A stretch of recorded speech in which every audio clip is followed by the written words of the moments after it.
Post Malone and Swae Lee are both very talented artists, but how did they get their song Sunflower to become one of the most streamed songs in years? In 2018, Post Malone and Swae Lee had their song Sunflower featured in Spider-Man Into the Spider-Verse. The song was then officially released in 2019, and within a short amount of time the song had not only landed on the top of the Billboard charts, but also broke the all-time record for the most weeks spent on Billboard's streaming songs chart, and became the highest streamed song of 2019. The song then went platinum 4 months after being released in 2019. The song now has over 2.4 billion streams with 900 million on Spotify alone. Now, that's what you call a collaboration.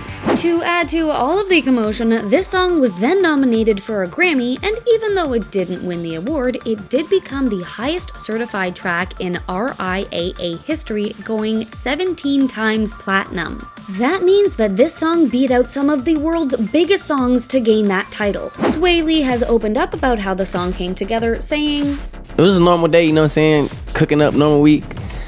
Post, we hit each other up, we want to link, do some work, vibe, just see where it goes, boom." Swae Lee shared that Sunflower was one of his favorite collaborations in 2018, saying, "Because it's a movie placement, the main character sings Sunflower and uses my vocals to calm him down in a certain situation, like my music was therapeutic for him." That being said, the song initially had many layers to it that weren't just therapeutic. Sunflowers themselves symbolized longevity, loyalty, and strength. The resilient flower can sustain itself in environments where other plants struggle. In Post Malone's verse, the artist sings about the struggles of a relationship that he has put too much effort into, but every time he pulls away, she somehow pulls him back in. He desperately wants it to be able to work, but deep down he feels that it can't. In Swae Lee's verse, the artist sings about a girl whom he has grown feelings towards, but she is incredibly unpredictable and wild. He then raps about breaking up with her, but he feels that she is too dependent and would be lost without him. Their relationship has become too volatile to stay in it, but too deep to get out of it. Then he shared that when writing the song, the melody came first, then the hook, and my verse. I just wrote it in my head, and then I ended up putting words to it like 5 minutes later.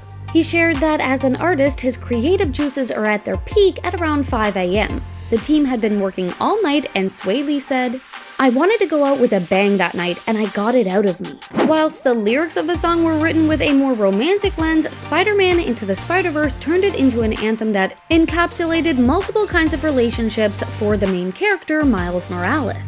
The song turned movie track perfectly captures not only Miles' struggles with his identity, but his struggles with his relationships with his father and uncle, as well as his feelings for his classmate, Gwen Stacy.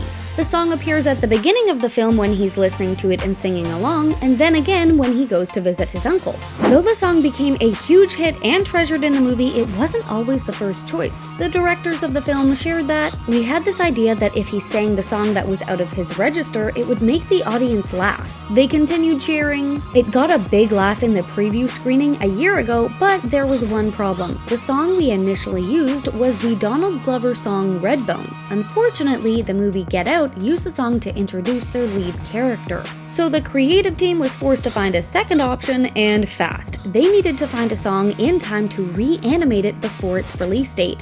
And the song was particularly important because it needed to represent Miles Morales' character and all of the large changes he was going through.